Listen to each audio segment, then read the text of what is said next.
The convenience store's fluorescent lights flickered as Maya grabbed her energy drink from the cooler, her UFC gym bag slung over her shoulder. 3 men in leather jackets blocked the narrow aisle, their eyes scanning her like predators sizing up prey. Well, what do we have here?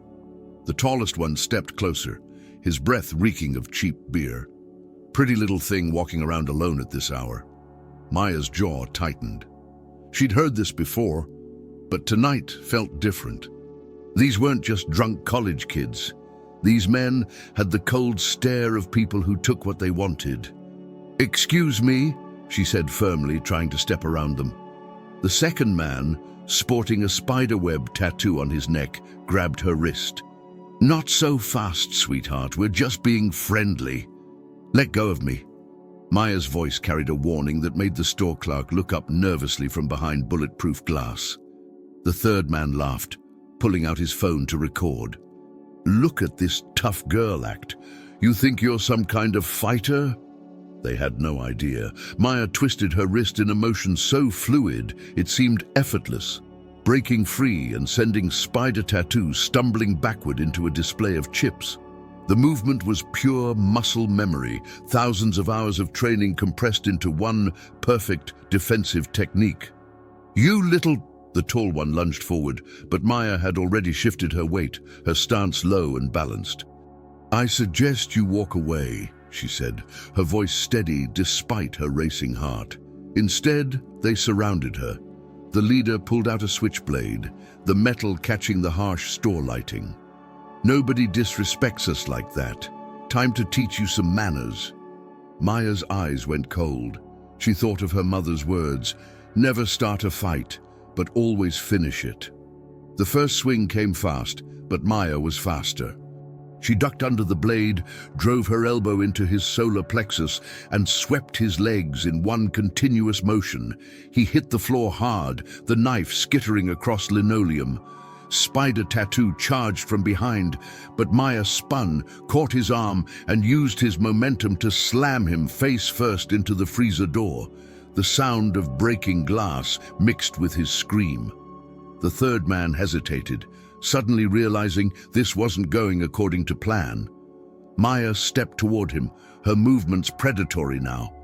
"Please, we didn't know." "Know what?" Maya's voice was ice. "We're sorry, okay? We'll leave." But Maya wasn't done. She grabbed his phone, the one that had been recording, and saw something that made her blood boil. This wasn't their first video. The gallery was full of similar encounters, women being harassed, intimidated, humiliated. Some looked terrified, others were crying. "How many?" she asked quietly.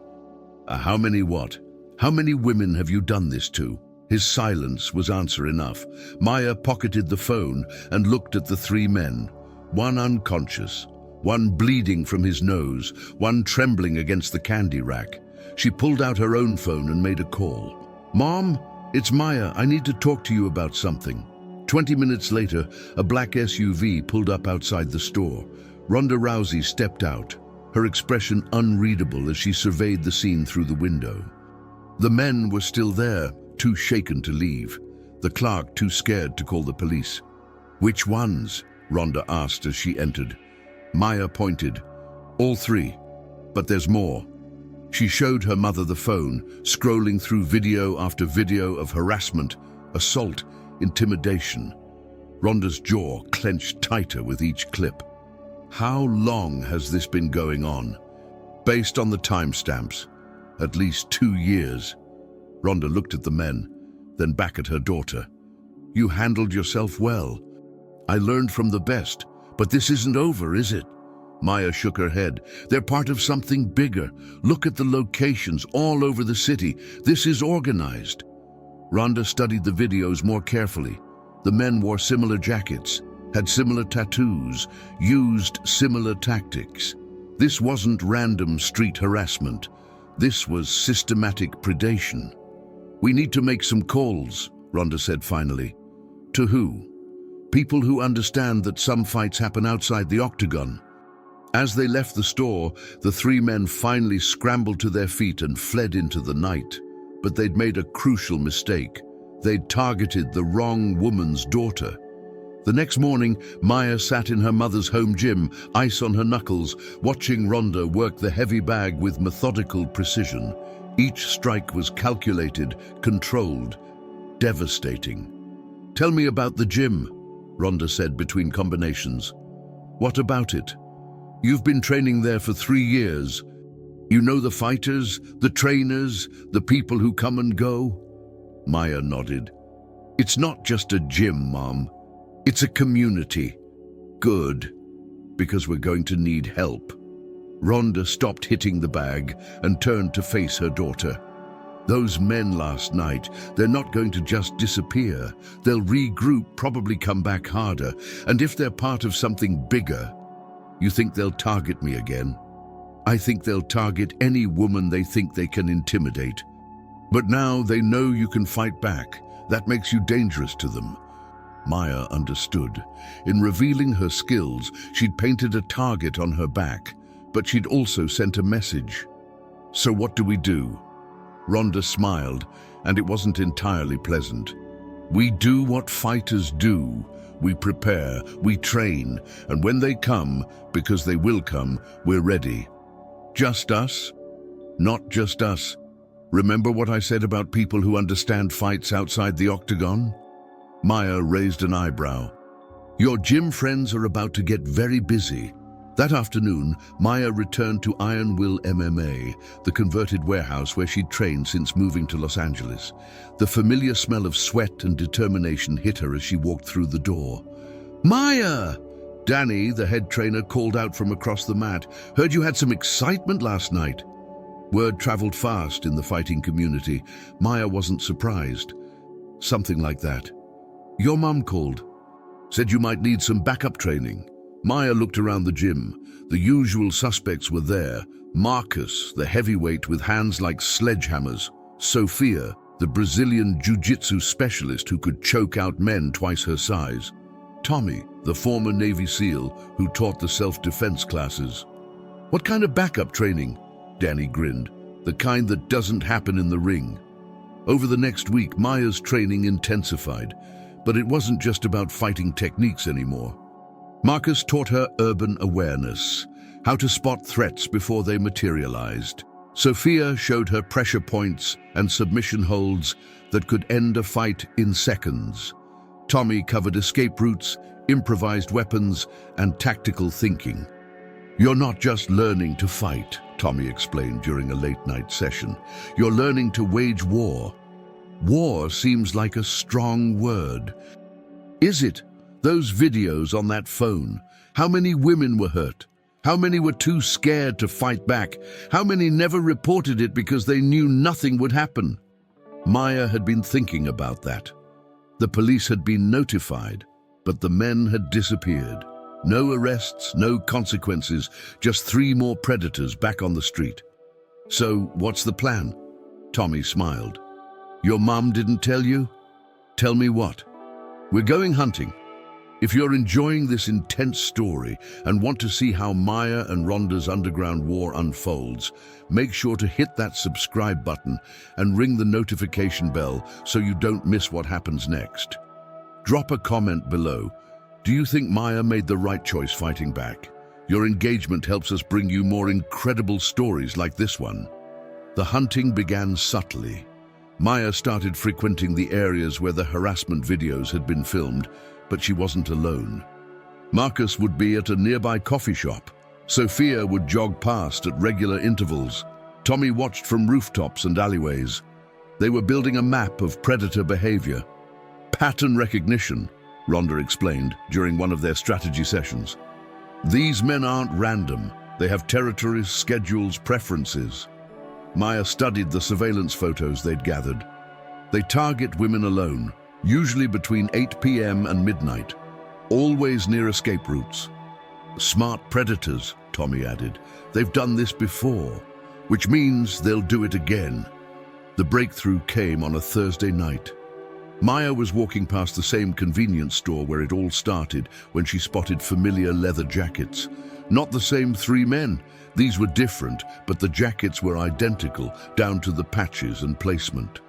She activated the small camera hidden in her jacket button and kept walking. Two males, approximately 25 to 30 years old, same uniform as the previous group. She whispered into her concealed microphone. "Copy that," came Tommy's voice through her nearly invisible earpiece. "We see them." The men followed her for 3 blocks before making their move. Maya led them exactly where she wanted them, a narrow alley with only one exit where Marcus was waiting. "Hey, beautiful, where you going so fast?"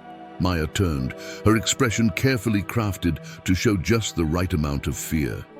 "Please, I just want to go home." "Not yet.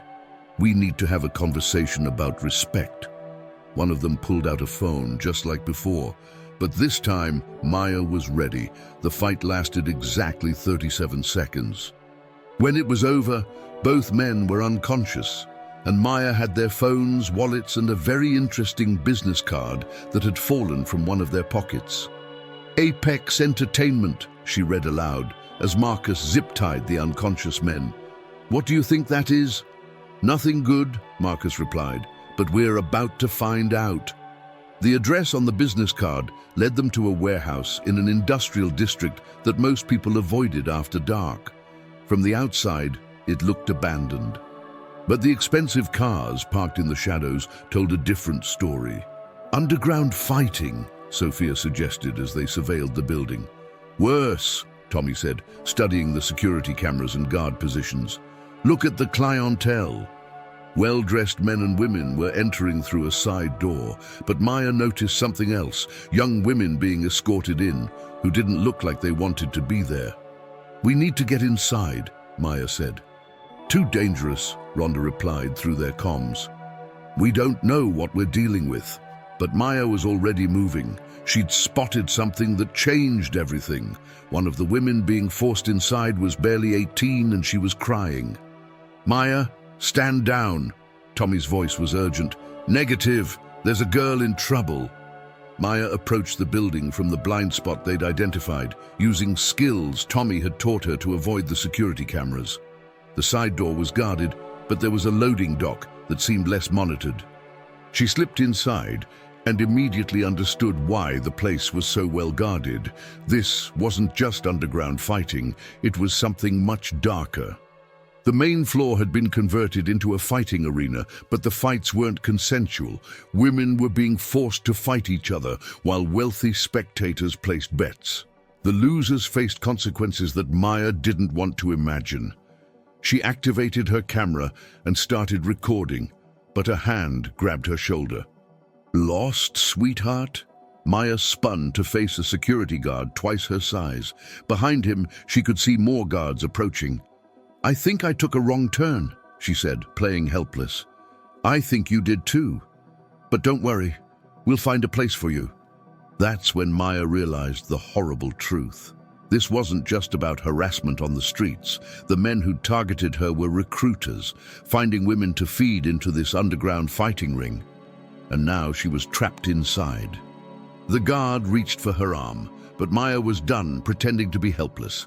She drove her knee into his solar plexus, grabbed his radio, and spoke into it with authority. "Code Red. Intruder in Sector 7. All units respond." The confusion bought her precious seconds as guards rushed toward the wrong location. Maya used the chaos to move deeper into the building, looking for the girl she'd seen crying. She found her in a holding area with 6 other women, all young, all terrified. "Who are you?" the crying girl whispered. "Someone who's going to get you out of here." Maya quickly assessed their situation. 7 women, multiple guards, 1 exit she knew about. The odds weren't good, but she'd faced worse odds in training. "Can any of you fight?" 2 of the women nodded. The others looked too scared to move. "Okay, here's what we're going to do." Maya's plan was simple, but risky. Create a distraction, get the women to the loading dock, and hope her team was ready for extraction. She handed the bravest of the women the guard's radio. In exactly 2 minutes, announced that there's a fire in the main arena, then run. Maya slipped back into the main area, where the illegal fights were still ongoing. The crowd was so focused on the violence in the ring that they didn't notice her moving through the shadows. She found the electrical panel and smiled. Tommy had taught her about more than just fighting. When the lights went out, chaos erupted. Emergency lighting kicked in, but it was dim and disorienting. Maya used the confusion to guide the 7 women toward the loading dock, taking out 2 guards along the way with moves her mother had drilled into her since childhood. They were almost to freedom when the lights came back on. Standing between them and the exit was the man Maya recognized from the business card, the owner of Apex Entertainment. And he wasn't alone. "Going somewhere?" he asked, his voice carrying the confidence of someone who'd never been challenged. Maya stepped in front of the other women. "Let them go. Your problem is with me. My problem is with anyone who interferes with my business. Do you have any idea how much money you've cost me tonight?" "Not nearly enough." The man smiled coldly. "I know who you are, Maya Rousey, daughter of a has-been fighter who thinks she's still relevant." Maya's eyes narrowed. "Careful. Your mother's reputation might scare some people, but not me. This is my world, and in my world, fighters fight when I say fight. Then let's fight." But the man shook his head. "Not here, not like this. You want to save these women? You'll do it my way." He gestured to his guards, who stepped aside to reveal a path to the fighting ring. 1 fight. You win, everyone goes free. You lose. He looked at the 7 women behind Maya. "Well, let's just say they'll be working off your debt for a very long time." Maya looked back at the terrified faces counting on her, then at the ring where so many women had been forced to fight for the entertainment of monsters. "What are the rules?" "No rules.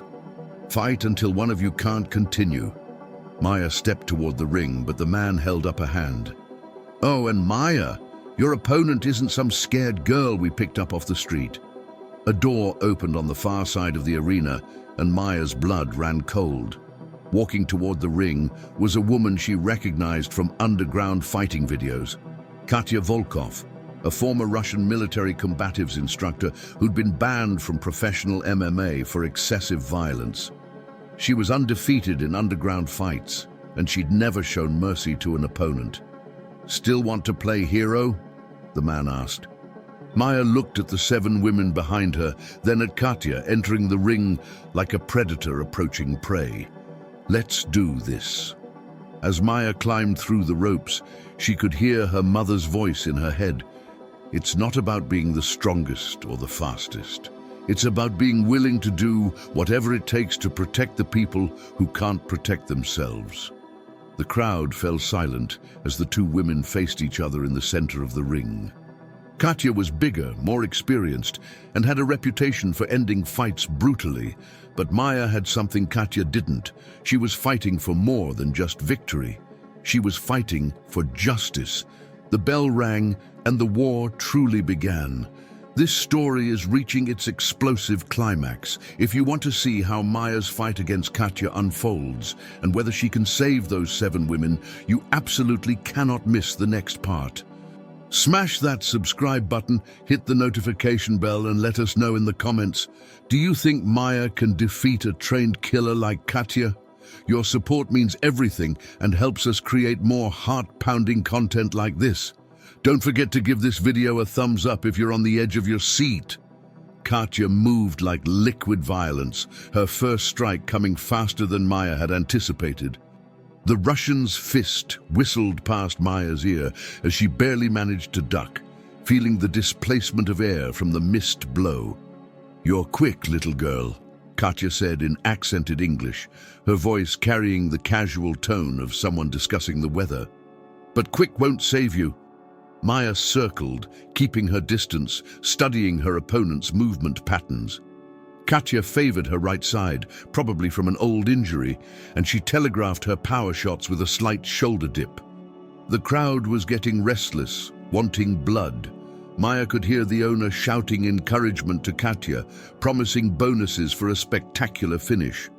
Katya lunged forward with a combination that would have dropped most fighters, but Maya slipped the punches and countered with a sharp elbow that caught the Russian in the ribs. Katya grunted, but smiled. "Better." but not good enough. The next exchange was brutal. Katya caught Maya with a hook that rattled her teeth, but Maya responded with a takedown attempt that Katya sprawled out of expertly. They grappled against the cage, each looking for position, each testing the other's strength. Maya could feel Katya's power. This woman had been forged in a different kind of fire than anything Maya had experienced in legitimate gyms. This was violence without rules, without referees, without mercy. But Maya had advantages too. She was younger, faster, and she was fighting for something bigger than herself. She broke free from the clinch and created distance, her mind racing through the techniques her mother had drilled into her, not just the moves but the philosophy behind them. "Use their aggression against them," Ronda had always said. "Let them come to you." Katya obliged, charging forward with a wild haymaker that Maya ducked under. As the Russian's momentum carried her past, Maya grabbed her arm and used a judo throw that sent Katya crashing to the canvas. The crowd gasped. No one had taken Katya down before. Maya tried to follow up with ground strikes, but Katya's guard was too tight. The Russian swept Maya's legs and reversed position, ending up on top with a dominant position. "Now you learn," Katya whispered, raining down punches that Maya barely managed to block. Maya bucked and twisted, using every escape technique she knew, but Katya's weight and experience kept her pinned. She could feel her energy draining with each defensive movement. That's when she heard it, a voice from the crowd that made her blood surge with new determination. "Maya, remember the warehouse." It was Sophia's voice. Her team had found her. The warehouse. Maya smiled despite the punishment she was taking. Sophia was reminding her of a specific training session where they'd worked on fighting from disadvantageous positions. Maya stopped trying to escape and instead grabbed Katya's wrist, pulling the Russian's arm across her own throat. It looked like Maya was helping Katya choke her, but she was actually setting up a technique her mother had shown her years ago. Katya took the bait, leaning forward to apply more pressure to what she thought was a choke. That's when Maya bridged her hips explosively and rolled, using Katya's own momentum to reverse their positions. Now Maya was on top, and she wasn't going to waste the opportunity. She rained down controlled strikes, each one designed to wear down Katya's defenses rather than end the fight quickly.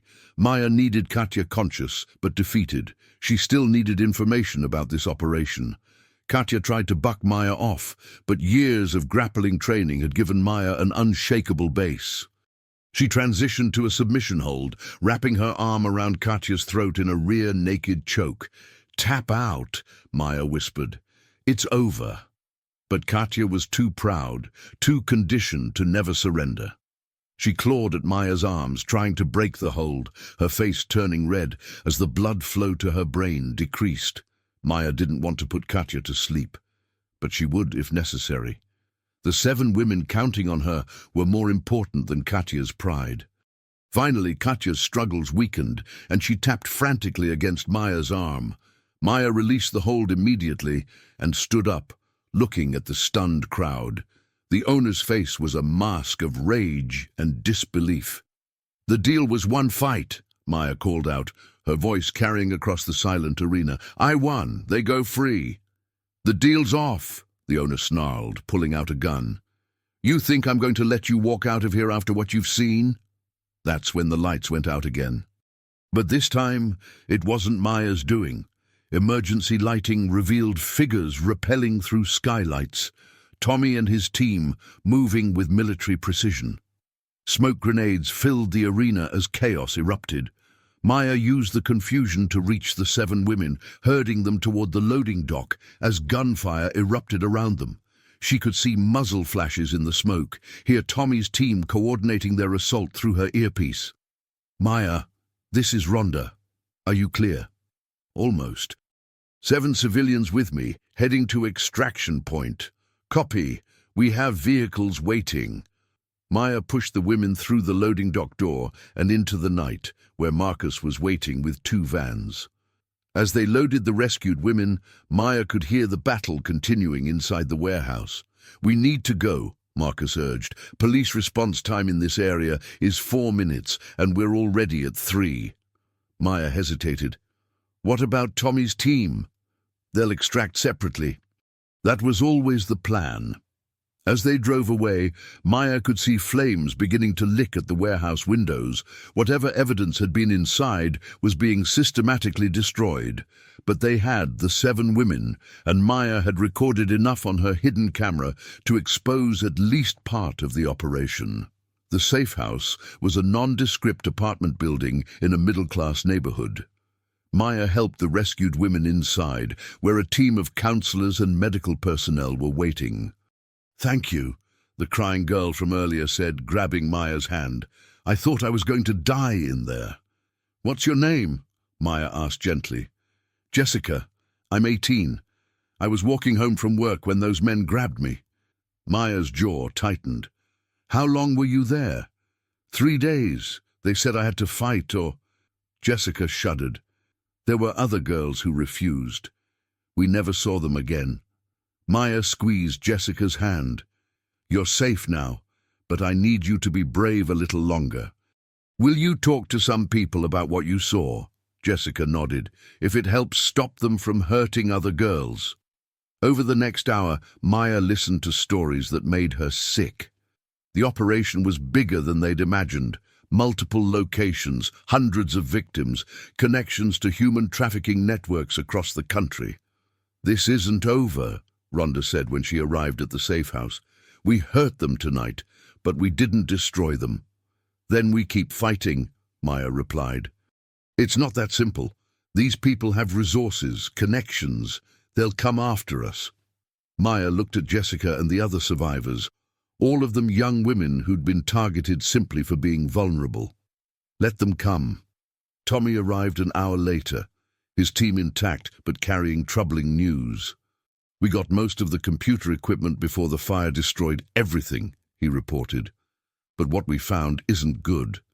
He spread photos across the table, surveillance images of Maya, her mother, their gym, their home addresses. "They've been watching you since the convenience store incident. They know everything about your routines, your friends, your family." Maya studied the photos. Some were taken from across the street from her apartment. Others showed her entering the gym, leaving restaurants, even shopping for groceries. "How long have they been following me?" "Based on the timestamps, at least 2 weeks." Ronda's expression was grim. "They were planning something." "Still are," Tommy corrected. "This was just one facility. The computer files show at least 6 other locations in the city." Maya felt a chill. 6 other places like this? Worse, this was small time compared to what they're running downtown. The weight of what they'd uncovered settled over the room. This wasn't just about street harassment or even illegal fighting. They'd stumbled onto a criminal enterprise that was destroying lives on an industrial scale. "So what do we do?" Maya asked. "We go to the FBI," Ronda said. "Turn over everything we have and let them handle it." "And how long will that take?" Maya challenged. "How many more women get hurt while they build their case?" "Maya, these people tried to kill you tonight. They have guns, money, and no conscience. This isn't a fair fight. Since when do we only take fair fights?" The room fell silent. Maya looked at each face. Her mother, Tommy, Marcus, Sophia. All of them fighters, all of them people who dedicated their lives to protecting others. "I'm not saying we go in guns blazing," Maya continued, "but we can't just walk away, not when we know what's happening." Tommy nodded slowly. "She's right. The FBI will take months to build a case if they even believe us. Meanwhile, this operation continues." "What are you suggesting?" Ronda asked. "We do what we do best," Maya said. "We fight, but we fight smart." Sophia leaned forward. "What did you have in mind?" Maya spread out the surveillance photos, studying the patterns. "They've been watching us, learning our routines, so we give them what they expect to see." "Bait!" Marcus understood immediately. "Exactly, but this time we control the environment, we choose the ground." Ronda shook her head. "Too dangerous. More dangerous than letting them continue," Mom, they had 7 women in cages tonight. 7. How many more are out there right now? The question hung in the air like a challenge. Maya could see her mother wrestling with the decision, weighing the risks against the moral imperative to act. If we do this, Ronda said finally, we do it right. No improvisation, no heroics. We plan every detail. Maya smiled. I wouldn't have it any other way. Tommy pulled out a tablet and began sketching. Okay, if we're really doing this, here's what we need to know. As the team began planning their next move, Maya felt a mixture of fear and determination. They were about to declare war on an organization that had resources, ruthlessness, and nothing to lose. But Maya had something they didn't. A team of fighters who understood that some battles were worth any risk. The real war was just beginning. And this time, Maya wasn't going to hold back. The planning session lasted until dawn. By the time the sun rose over Los Angeles, they had a strategy that was audacious, dangerous, and just crazy enough to work. Maya looked out the window at the city waking up, knowing that somewhere out there more women were being targeted, more lives were being destroyed, but not for much longer. The hunters were about to become the hunted. Thanks for watching this incredible story unfold. If you're as invested in Maya's fight for justice as we are, you absolutely must subscribe and hit that notification bell. The final confrontation is going to be absolutely explosive, and you won't want to miss a single moment. Drop a comment and let us know. Should Maya and her team risk everything to take down this criminal empire, or should they trust the authorities to handle it? Your engagement helps us create more powerful stories like this one. Give this video a thumbs up if you're ready to see Maya finish what she started.